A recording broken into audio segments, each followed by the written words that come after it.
A medida que va transcurriendo el tiempo, Rojo 7000 Retro se va dando muchas satisfacciones. En esta oportunidad, tenemos de visita a Eduardo Antonio Marcos, una figura muy querida en el automovilismo deportivo. ¿Qué tal, Eduardo? ¿Cómo estás? ¿Qué tal, Molinati? Buenos días. Bien, por suerte muy bien y muy contento de acá de estar acompañando a todos ustedes. Nosotros te conocemos de hace mucho tiempo. La gente que tiene una edad y pinta canas también te conoce.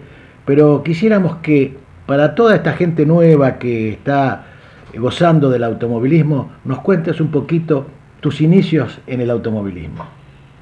Mira, mis inicios fueron allá por el 80-81 en Turismo Mar y Sierra y prácticamente corrí alrededor de 17 carreras en ese año y medio por ahí que corrí y bueno, ya de ahí en más ya empezamos a correr en el TC.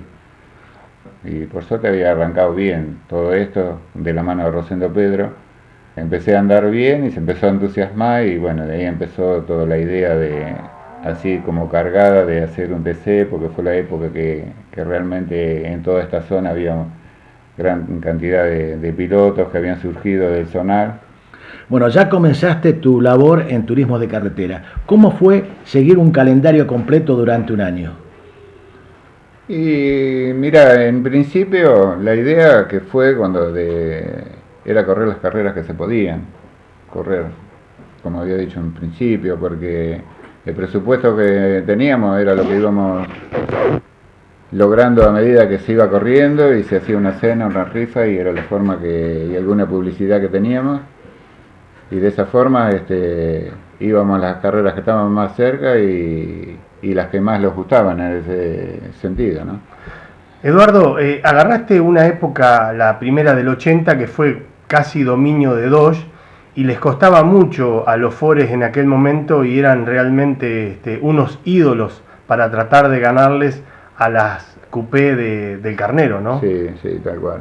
Lo que pasa es que los Dodge iban muy rápido arriba. El Falcon por la aerodinámica del auto se paraba mucho arriba en velocidad final y prácticamente en esa época llegaban a 8200, 8300 vueltas y dependías del viento, pero era imposible porque ellos agarraban la chupada de nosotros y lo pasaban te puedo asegurar, como en contra, 10, 15 kilómetros de diferencia.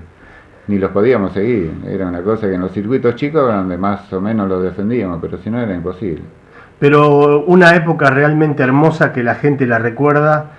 Tenemos imágenes permanentes de tu auto que siempre respetó los colores del equipo oficial Ford.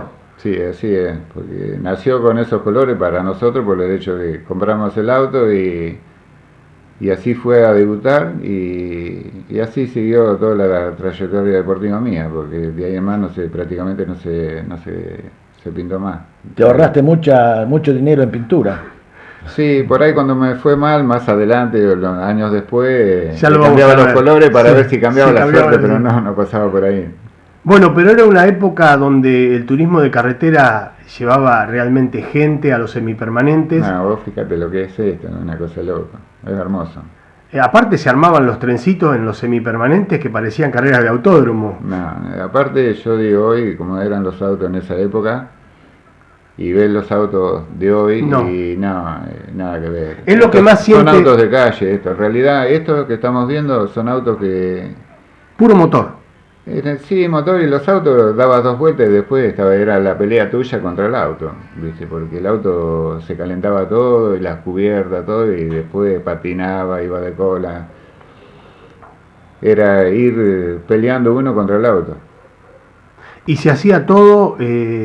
uno, digamos, no era que se alquilaba el motor, se mandaba la carrocería, el chasis a otro lado, era todo trabajar en el taller y ir y probar. Era todo, fíjate, este auto, durante 8 años fue el mismo auto. Sí. Se iba reemplazando todos los elementos por seguridad, pero todos los elementos de suspensión, pero eran autos de calle, porque eran autos con todos los anclajes originales.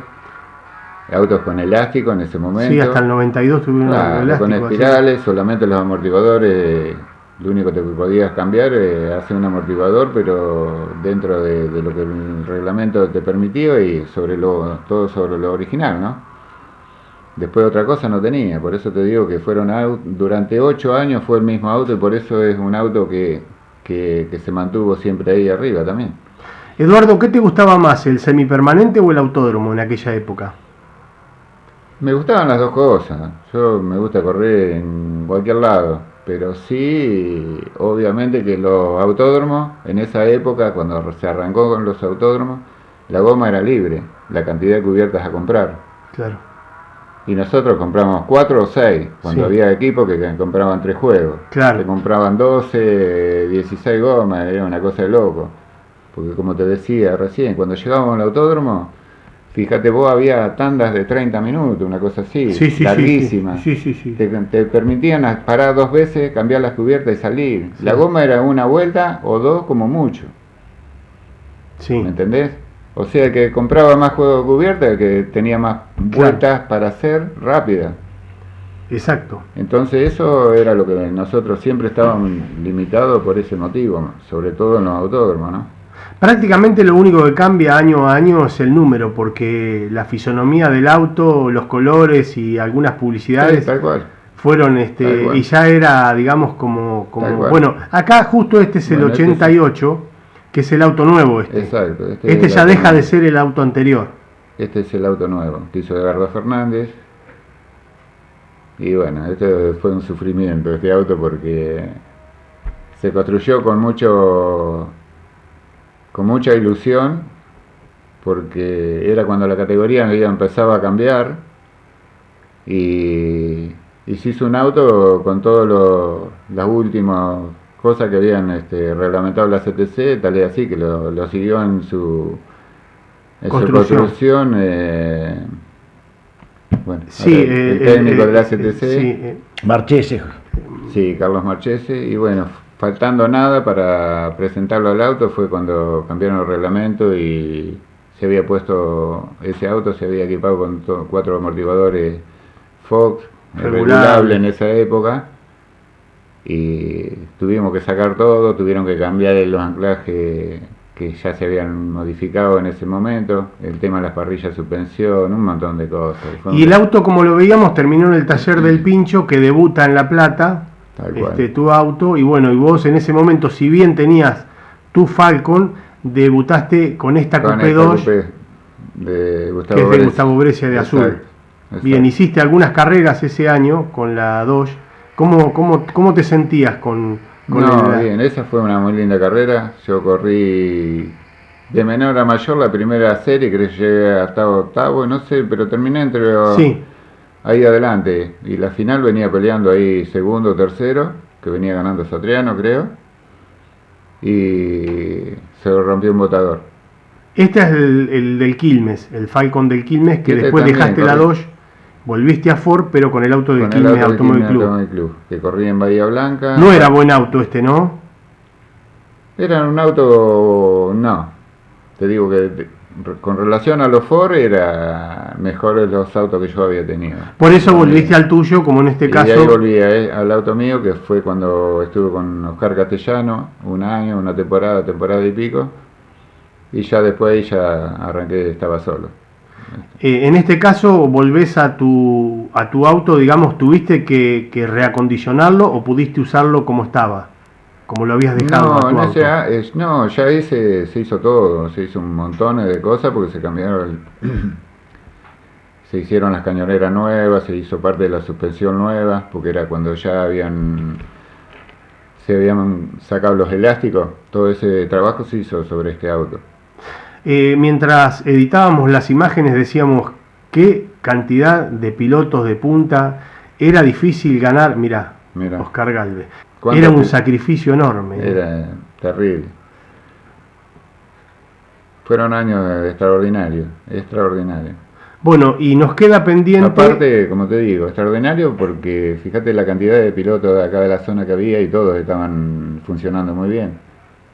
Lo que pasa es que en esa época, como decíamos, el pueblo, la ciudad, trabajaba y tenía un auto en el turismo de carretera. Pero se podía porque un reglamento era estable. Yo te digo que todos esos años fueron buenísimos por la categoría porque el reglamento no se movió. Los autos eran un auto de calle con los anclajes originales, trabajabas dentro de lo que podías trabajar sobre eso, no se modificaba y todo el mundo podía llegar a tener algo parecido. Por eso era que la categoría era tan difícil de ganar, aparecían nombres. Pero aparecía por eso, hoy eso desapareció todo, hoy es un negocio, en ese momento que cada uno tenía un motor desarrollado, tenía una tapita y hasta que no tenía un mejor, esa tapa no se la vendía a nadie. Claro. ¿Entendés? Un carburador lo mismo, pero pasaba eso, yo creo que no pasaba por otro lado. Veía estas imágenes y cómo entraban a las chicanas o a los retomes y realmente...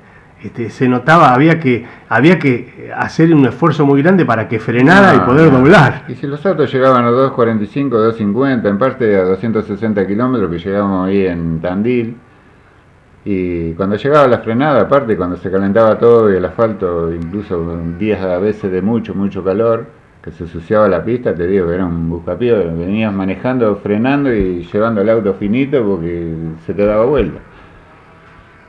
Pero una época inolvidable, ¿no? Inolvidable. Veo imágenes que realmente son hermosas.